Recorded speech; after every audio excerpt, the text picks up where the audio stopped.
Her name, almost from the very beginning, has been synonymous with the problem of alcoholism and Alcoholics Anonymous. I don't know how you introduce one of the first ladies who were in AA, but the subject is the first women in AA, and there is no better person to talk about that particular subject than one of the first women in AA. So, ladies and gentlemen, I would like to present to you Marty M from New York.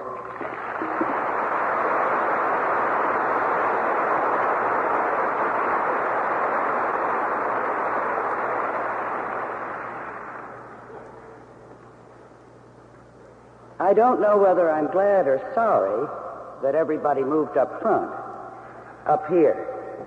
Because while they were back there, I was thinking of what a field day I was going to have, and nobody would know what I was saying, so they couldn't stop me. Now I have to be responsible and follow the theme of this meeting, and I'm very happy to do that. Let me say that one of the real thrills that I have had at this 30th anniversary meeting is the very great number of women members of AA that I've had the pleasure of meeting and seeing and hearing. There was a time when I wondered if that day would ever come. There was a time when the men members were sure it would never come. In fact, looking back on it now, I know exactly what they thought of me for many months. She's a freak. She's one of a kind, and there aren't any more like her. And I think they were very glad of that. I was particularly pleased not only at being asked to appear here, which I consider a kind of crowning honor of my years in AA, but also to be given the task of talking about those first women members. But to do it properly, I have to go back a little bit and talk about my own coming into AA. And I think I could properly begin that when, after 5 years of searching, I had finally found a kind of a home in a psychiatric hospital in Connecticut. And I had found a kind of a father in a man whom I was trying to make sit next to me down there. His name is Harry Thibault. He was the man who took me in. He was the one who apparently believed that there might be some hope for me. I had been sent to him by a very famous neurologist in New York who had told me flatly that people like me, in his experience, and he'd had many years of it, had one chance in 100 of getting well. He had not followed that up by specifying just what was wrong or why I had such a slim chance. But I didn't need that because I had long been convinced that I was hopelessly insane. And even though he told me that I wasn't, I didn't believe him. I just thought he was being kind. When he succeeded in getting me into Dr. Thibault's capable hands in the sanitarium he headed, and I began to get what I had so desperately been seeking, which was treatment for my insanity, I thought, a lot of things began to happen that were good, and I began to feel very much better, and to feel that I was beginning to grasp some of the reasons for why this condition had overtaken me. You see, back in the 30s, we didn't talk about alcoholism. We didn't talk about drinking as being the problem. And, in fact, in my experience, there are not enough people who do it today. There are still too many who are looking for other reasons, and they're not all alcoholics, believe me, and who go on looking for those reasons while assuming that their alcoholic patients are just going to dry up naturally somehow. It just doesn't work that way. I experienced that in the sanitarium. You see, I was Dr. Thibault's patient, and he said right in the beginning that I was one of those people who couldn't drink. But he was only one of the psychiatrists up there, and there were other patients there, and their doctors were teaching them how to drink normally. So I thought there was something wrong with Dr. Thibault. And I felt very put upon that I had a doctor like that, whom I had quickly found out didn't much like to drink himself. I just thought he was a spoil sport. I didn't know how fortunate I was. But to collapse this story, because this is not the evening where I tell my full story as an alcoholic, despite the fact that I was making some progress, despite the fact that Dr. Thibault never let up on his insistence that I couldn't drink, and that most of the time, of course, I didn't, every once in a while I did, with somewhat disastrous consequences.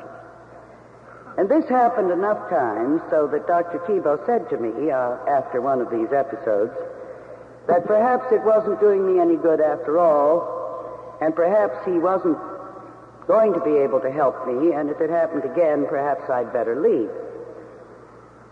Well, frankly, this was my last hope. This was in 1938 and 9. And there wasn't any place else for me to go. If I had gone out of there, I think my only next move would have been death or commitment to a state mental institution from which I might never have emerged, at least not in those dark ages of lack of treatment for people like me in official mental hospitals. Furthermore, I think I would have so utterly and completely lost hope that it would have been curtains inside, which would have meant eventually curtains outside too. Things were at this pass when one day Dr. Thibault was home sick with a cold, and he telephoned the sanitarium and said that he would like to see me in his home. He had something he wanted to show me and tell me about. This was a very unusual proceeding, and I went down in some trepidation, wondering what was up. And he waved at me a book in cardboard covers of what looked like a manuscript. And he said, I have been reading this, and it's written by a group of people like you. I think maybe they have found something, and maybe what they have found will help you. I want you to read this. And he put into my hand what was, in effect, the manuscript of a book whose title was Alcoholics Anonymous. I was very excited, and I took it back to the hospital and began to read with mounting excitement. I was never one of those that objected to the name alcoholic or the word alcoholism, because I'd been convinced I had things so much worse that were nameless, they were too awful to say, that to find that I had a name, I had something that had a name, was to me a very wonderful discovery. I embraced it happily, and I've always liked those two words ever since. And everything was going fine as I found I was learning quite a bit about what it was that I had, and that there were other people like me, lots of other people apparently, until I tripped and stumbled over a capital letter. The capital letter G. The other two letters were O-D. This I was not ready to accept. And so I went to Dr. Thibault and I said, this is not for me. This is just another form of emotional self-hypnosis. This is another opiate. This is not what you've been trying to teach me. This is an emotional way out. I don't believe in it, and I can't accept it. And he listened very sympathetically, and when I'd finished, he said, well, go back and read some more. This went on for a number of weeks. I read as slowly as possible. I read only enough to give myself material with which I could argue with Dr. Thibault. He wasn't a very good arguer because he just listened, and when I finished, he said, go back and read some more. I don't know how long this might have gone on, but as so frequently happens with us, that most of us come to recognize that it's not accident, that there is something much deeper and greater involved. A crisis occurred in my life. It was a major crisis. It affected a member of my family. I felt responsible for it. I felt it wouldn't have happened if I hadn't been where I was and in the condition I was in. And yet there was not one single thing that I could do about it. It also made me violently angry. the greatest anger I have ever felt. And in the midst of this anger, sitting in my room, which was a tiny little room up on the third floor of a big old house, under the eaves with a little window, my eye fell on this darn book that I had to have there all the time because of Dr. Thibault, and it was open. I wasn't looking at it deliberately. I wasn't seeing anything very clearly. But there in the middle of the page, there were a few words that stood out as if they were in raised block letters, black and clear. And those words read, "We cannot live with anger." It's very difficult to know why those particular words at that particular moment acted as a battering ram that knocked down any resistance that I might have left to the basic concept of Alcoholics Anonymous. That's what it did. It knocked it down so completely that for quite some time I was totally unaware of where I was or what was going on. I must have been on my knees beside the bed for quite a while because the bedspread was wet with my tears. And when I raised my head, I had a sensation of freedom, of absolute and complete freedom, such as I had never known in my life. I was raised up, lifted up. I was beyond any bonds, any imprisonment, any holdbacks of which I had known and felt so many. And I looked out of that little window on the third floor, and I knew beyond any doubt that I could walk out that window and keep walking. And as I looked out that window, I saw a bluer sky than I had ever seen, and greener leaves and grass than I had ever seen, and the whole world looked newborn and fresh. And suddenly it dawned on me that I really did believe that I could walk out of a third-story window and keep on walking. And then it occurred to me that maybe this really was insanity. And I rushed downstairs. Dr. Thibault's office was on the ground floor, and I beat on his door. And although he had another patient, when he saw my face, he let me in. When I tried to tell him, I think I was gabbling a bit, and he asked me a number of very careful questions. And when I had finished telling him what seemed to have happened, and that I now believed because I knew that God had been there in the room, that he was with me, Dr. Thibault said, "I do not think you are insane. I believe you've had an authentic spiritual experience. I believe it was of that kind because my resistance was so great. I know many people that have had spiritual experiences that have been gradual and easy. Mine was violent and really a little hard to take. But I have always been grateful and will always be grateful that I had such an experience." After that, I felt I had it made. I didn't need these people. He said one thing, which is go back and read the book. And I went back and started the book at the beginning, and somebody, while I was gone, had changed books on me. This was a completely new book. I sopped it up as a dry sponge sops up water. I read it through, and when I'd finished, I started and I read it again. And I read that book a number of times in the following weeks while I found reasons, excuses, rationalizations, and everything else to keep from going and meeting the people. You see, I'd always been scared of people.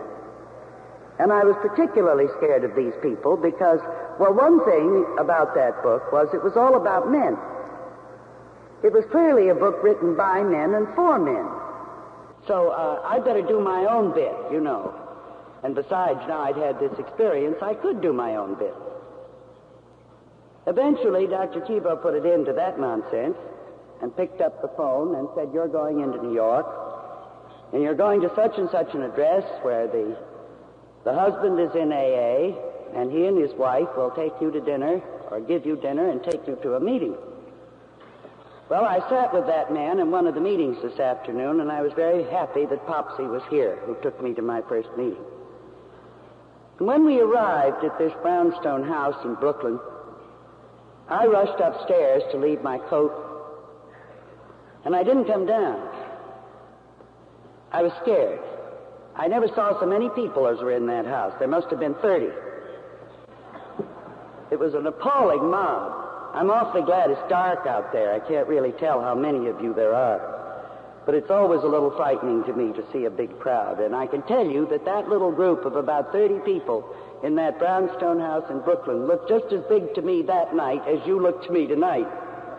Only I can't go upstairs and leave my coat and not come down. Not at this point, anyway. A very nice woman came up. She put her arm around me and she said, "You know, we want you down there." Her name was Lois. And she led me downstairs.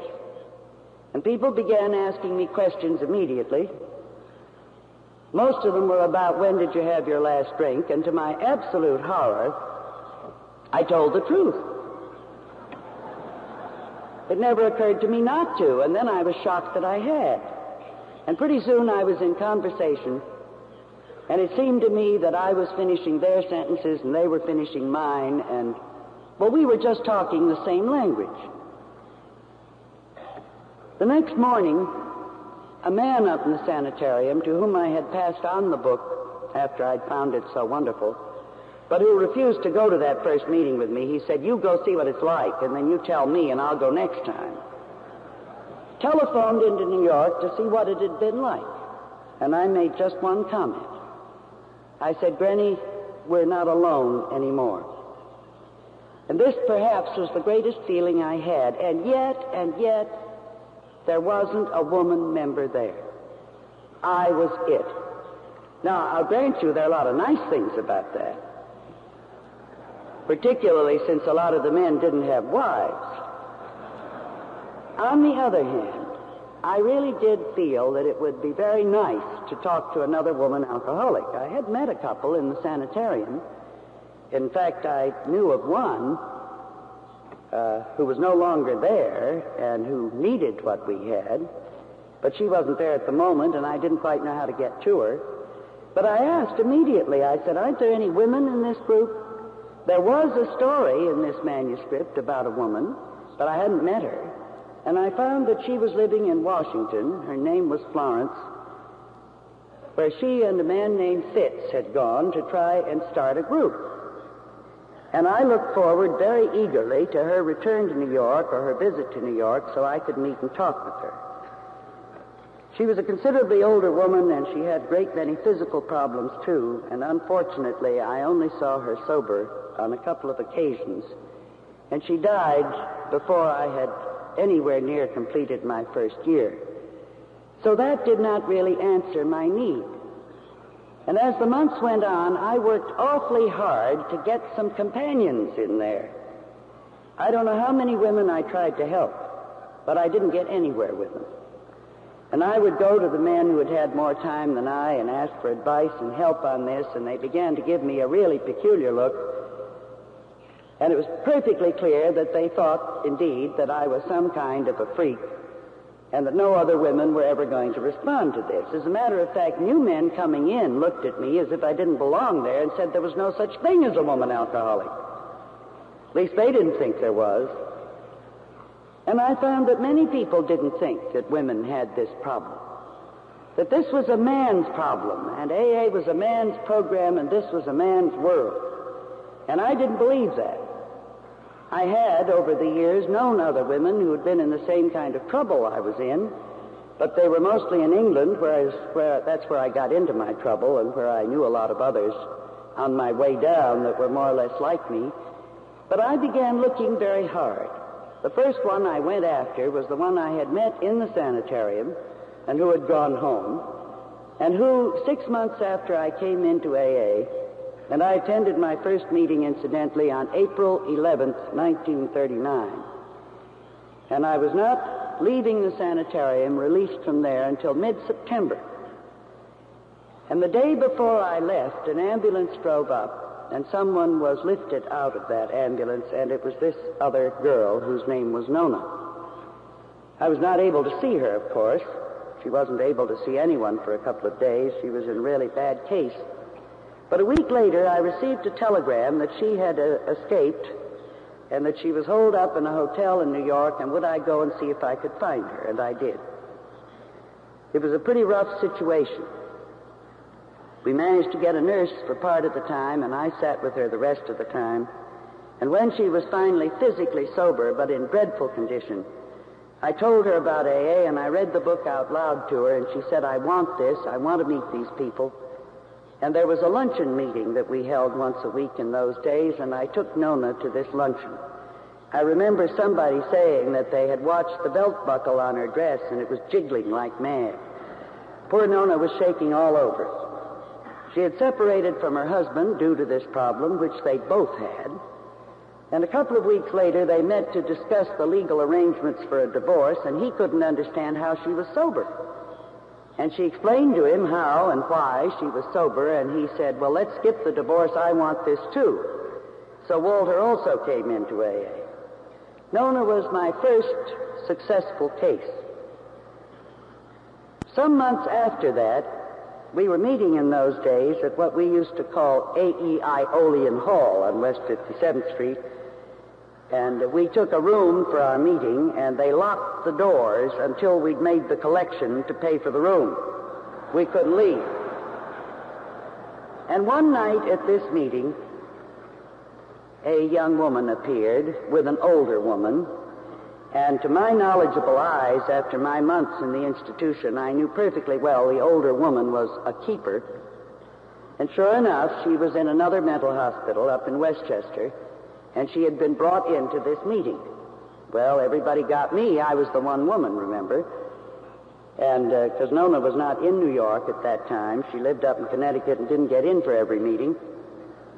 I was there, and I never missed one. And they brought this girl over to me, and she looked pretty wild-eyed. Of course, later they told me I'd looked even more wild-eyed my first meeting, but I couldn't see myself, so I didn't know that. And I took a good look at her and at her keeper, and I told them I'm not going to spend any time on her. She hasn't a chance in a million. She'll never make it. She didn't come here willingly anyway. She was dragged here against her will. Clearly, they sent her down. They had to have someone with her to see she didn't run away. Now, why should I waste my time on her? I've got plenty of cases I'm working on, which indeed I did, and none of them made it. But she did. Her name was Bobby.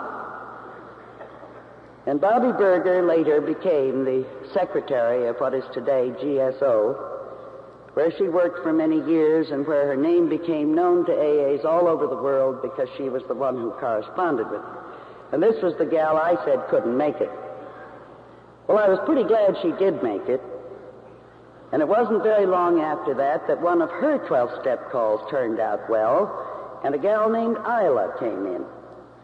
And Isla took to AA with both hands, and I mean both hands because we just got our club on West 24th Street, and Isla did a good deal of the scrubbing down of walls and the scrubbing of floors and the making of curtains and the other things that went in to that first club that AA ever had. So now we were four. And really, Bobby and Isla and I were the three in New York. And very shortly thereafter, another girl came in that we liked very much, and then they began to come in some numbers.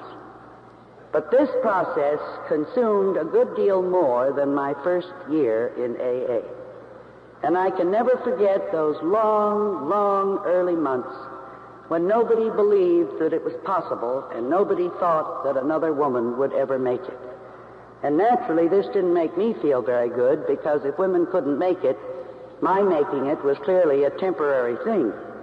And when I unhappily had 3 slips in my first year and a half, I was pretty sure that I was a freak, but I wasn't going to be the only one. I wasn't going to make it. And I want you to know that from then to now, I have never ceased being grateful that I was one whom God granted the right to make it. And I feel that that's how it came about. I think it is terribly important in these days when so many more women are seeking help of AA and of information centers and of doctors and of clinics and in all kinds of ways where they think they might find help, to realize that this opportunity was not offered to us just a few years ago. 30 years may be a long time, But I knew an awful lot of women in the first few years that I was in AA who couldn't make it, who didn't make it, and I have always felt that in many cases it was because they were women. It was not because they were so much sicker. It was not because they didn't want to make it, but the odds were stacked so heavily against them that they never really had a chance. You see, I have always been convinced that the double standard that we have in both of our countries, Canada and the United States, and in many, many other countries too, about women, militates against women admitting this particular problem and seeking help about it, particularly if they fear that anyone might find out. Somehow it is acceptable on certain occasions and in certain places and for quite long periods for a man to get drunk. It is never, under any circumstances, acceptable for a woman to get drunk. We're all brought up knowing this. And when it begins to happen to us, and we are aware of what people think of a woman getting drunk, particularly in public, we go underground. We hide. We do our drinking in our bedroom, at least as much as we can, until we're too drunk to know the difference, and then we go wandering out and everybody does find out. And our shame is so great, and our sense of degradation weighs so heavily upon us that we're paralyzed. We find it difficult to move in any direction. From my point of view, then, the full acceptance of alcoholism as a disease which can be treated, the full realization that Alcoholics Anonymous is just as much for women and works just as well for women as it does for men, is a tremendously important message. Today I know hundreds and thousands of women AAs all over the country. But let me tell you that there are many more hundreds of thousands who are still hiding in their bedrooms, who are still doing their drinking after they get home, who have still managed somehow by hook or by crook to more or less successfully conceal their condition from people.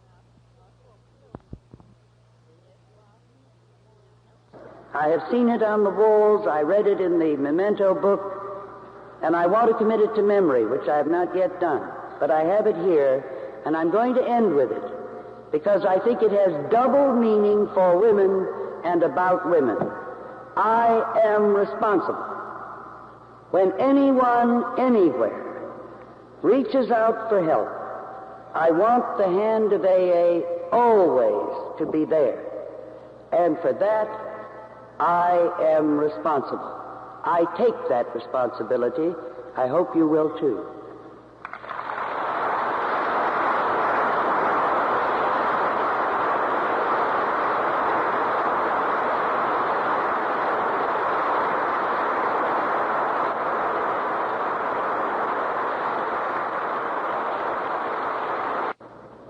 Thank you very much, Marty. I think that certainly showed what the people thought of what you had to say.